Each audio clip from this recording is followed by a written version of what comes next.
año litúrgico de Don Próspero Guaranger, 22º domingo después de Pentecostés.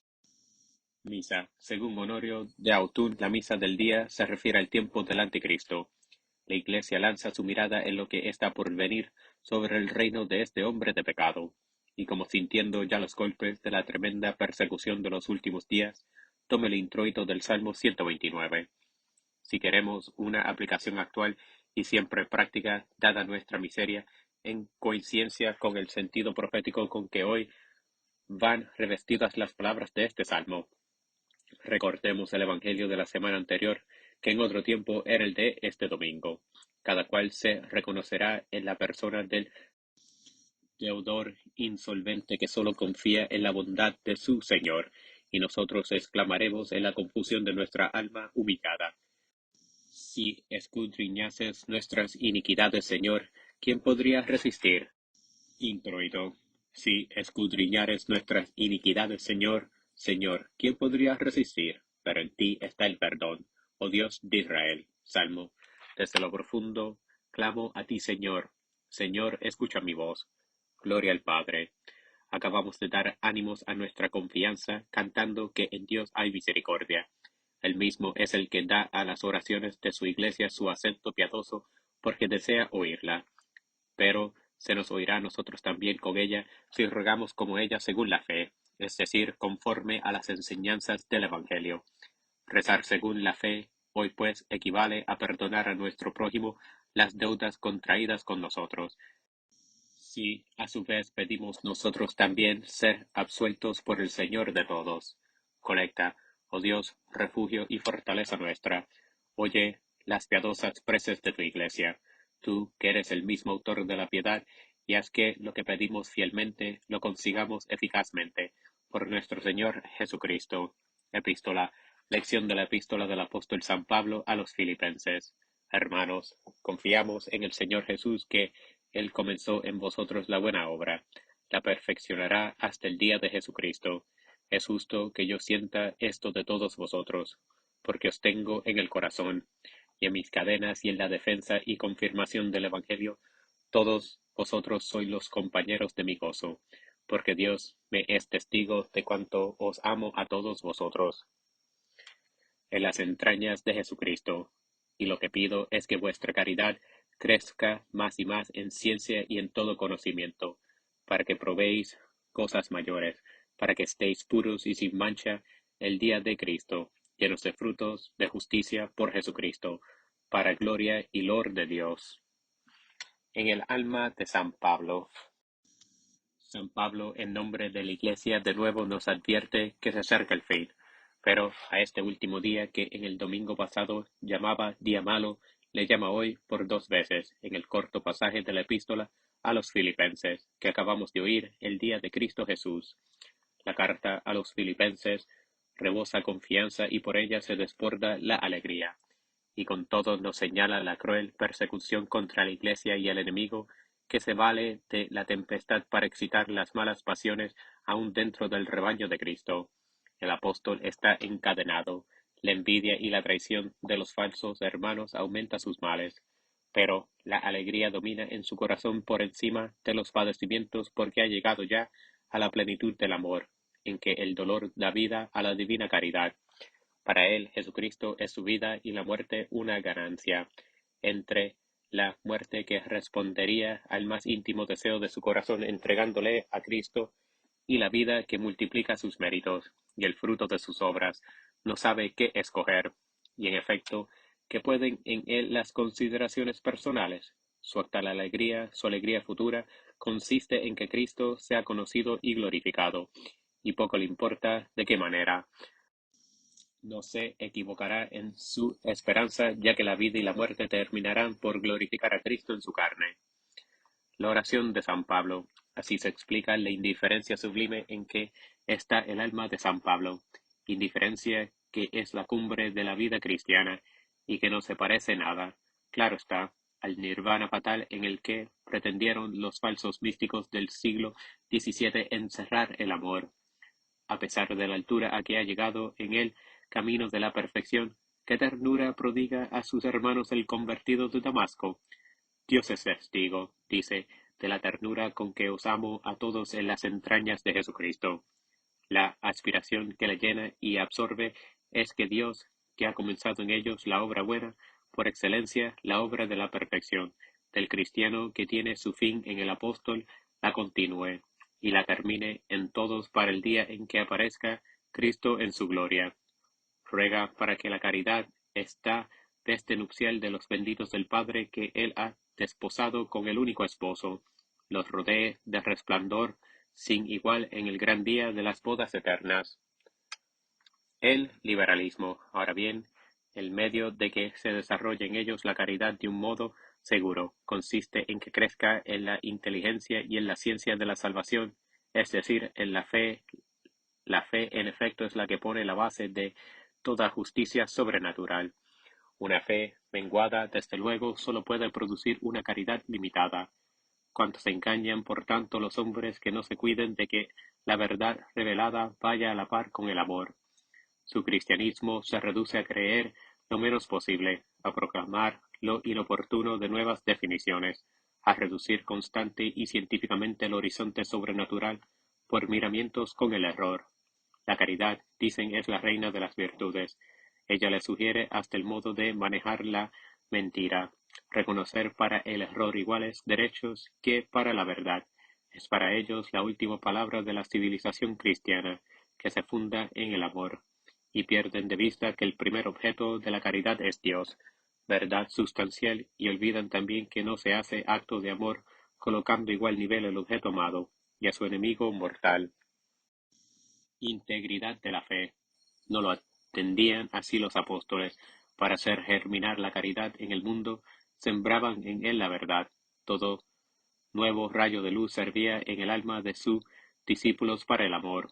Y estos discípulos, al convertirse ellos también en la luz, en el santo bautismo, en nada ponían tanto empeño como en no hacer pacto con las tinieblas.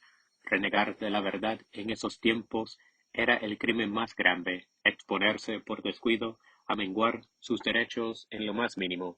Era una suma imprudencia. El cristianismo había encontrado al error dueño del mundo, ante la noche que inmovilizaba en la muerte a la raza humana. El único procedimiento de salvación que conoció fue hacer brillar la luz, ni tuvo más política que la de proclamar el poder de la verdad sola para salvar al hombre y de afirmar sus derechos exclusivos a reinar en el mundo.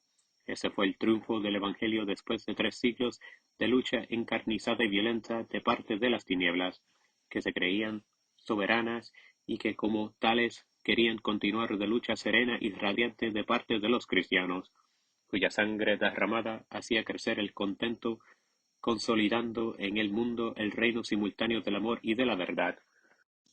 Hoy, por la convivencia de los bautizados, el error vuelve a sus pretendidos derechos y la caridad de muchísimos, por lo mismo, ha disminuido. La noche se extiende otra vez sobre un mundo glacial y agonizante.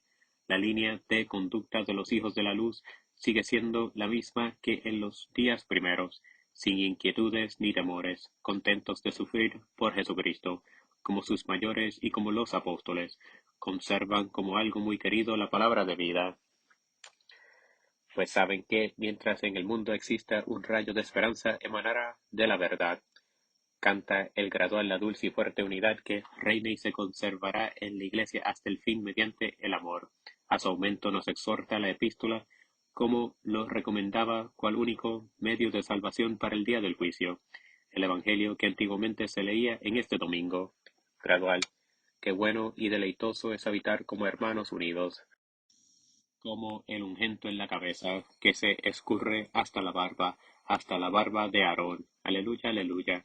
Los que temen al Señor esperan en Él, que es su ayudador y su protector. Aleluya. Evangelio. Continuación del Santo Evangelio según San Mateo.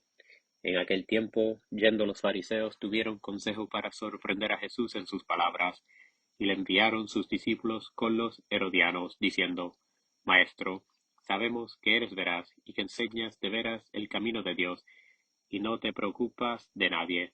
¿Por qué no miras la persona de los hombres? Dinos, pues, ¿qué te parece? ¿Es lícito dar tributo al César o no? Pero Jesús, conocida la maldad de ellos, dijo: ¿Por qué me tentáis, hipócritas? Mostradme la moneda del tributo. Y ellos le presentaron un denario. Y díjole Jesús: ¿De quién es esta imagen y esta inscripción? Dijéronle: del César. Entonces les dijo él: Dad pues al César lo que es del César, y a Dios lo que es de Dios. Lecciones de prudencia. Se diría que la penuria de las verdades ha de ser el peligro más especial de los últimos tiempos, ya que la Iglesia en estas semanas, que tiene por fin hacernos presentes los últimos días del mundo, nos encamina continuamente hacia la prudencia del entendimiento como a la gran virtud que entonces debe resguardar a sus hijos. El domingo volvía a poner en sus manos como arma defensiva el escudo de la fe, y como arma ofensiva la palabra de Dios. 8 días antes se les recomendaba la circunspección de la inteligencia para conservar en los días malos su santidad fundada en la verdad, y su riqueza apoyada en la ciencia.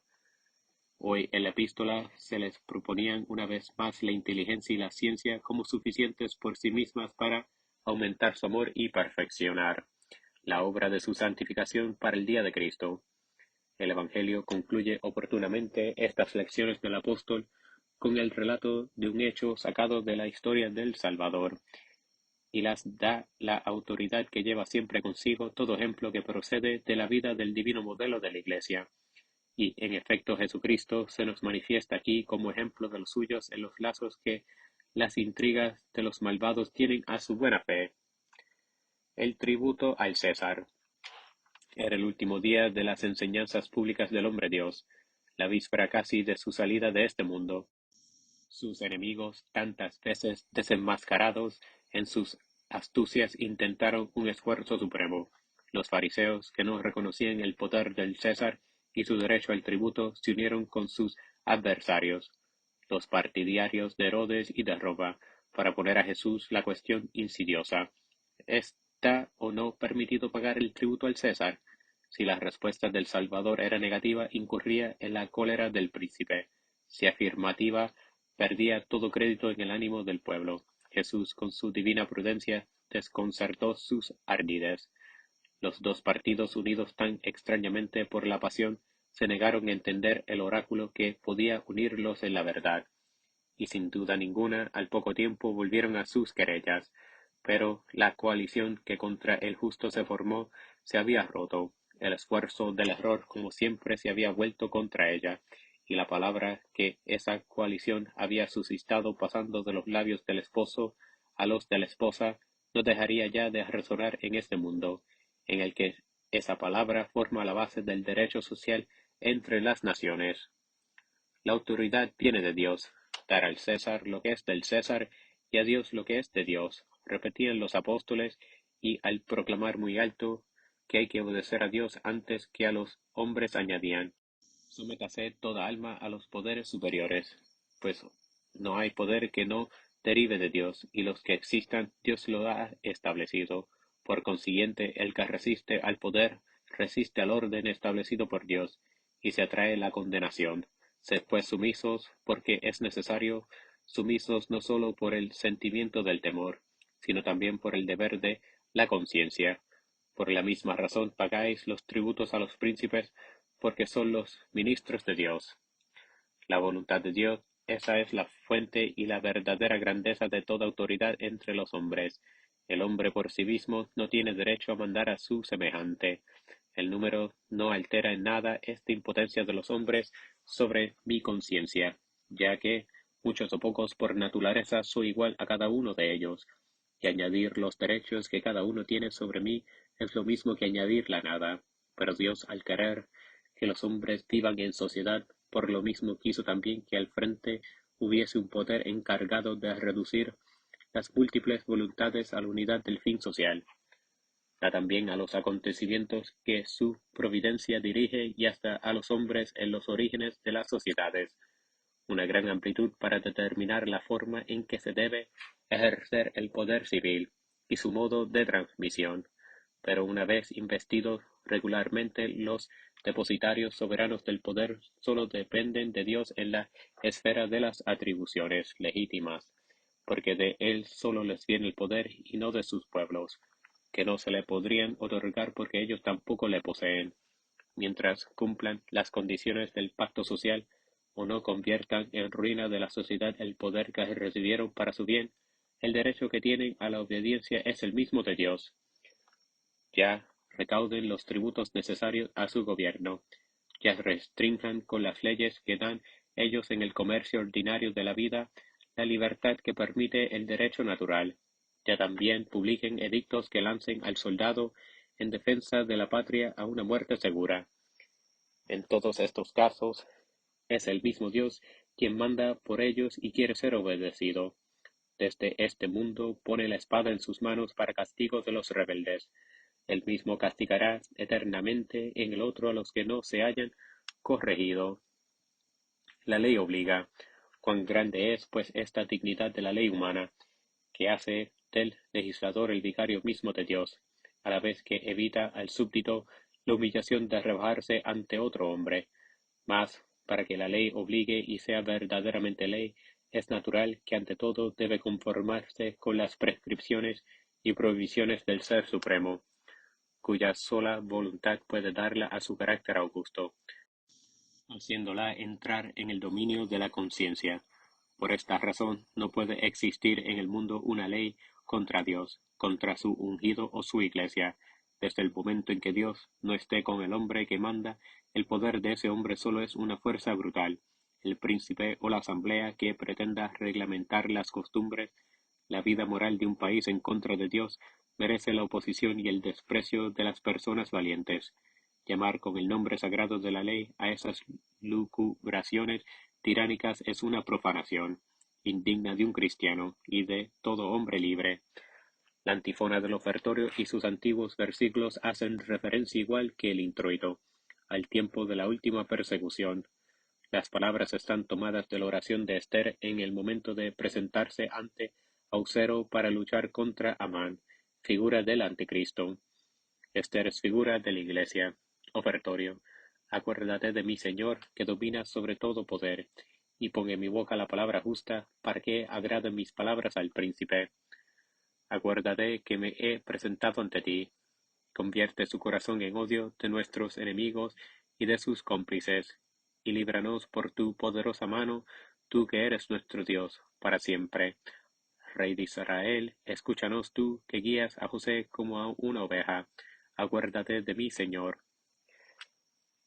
La garantía más segura contra la adversidad es la ausencia del pecado en las almas, pues el pecado despierta la cólera de Dios y pide venganza, digamos con la Iglesia en la secreta.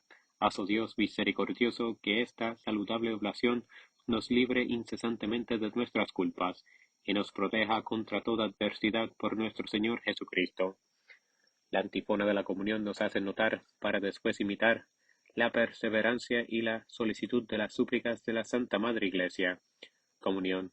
Clamo porque tú me oyes. Oh Dios, inclina tu oído y escucha mis palabras. Al celebrar en los misterios la memoria del Salvador según recomendación suya, no debemos perder de vista que estos misterios sagrados son también el refugio de nuestra miseria. Sería una presunción o una locura no pensar utilizarlos en la oración, como en la poscomunión hace la Iglesia. Poscomunión. Hemos recibido, Señor, los dones de tu sagrado misterio, suplicándote humildemente hagas que lo que nos mandaste celebrar en recuerdo tuyo se convierta en remedio de nuestra enfermedad. Tú que vives,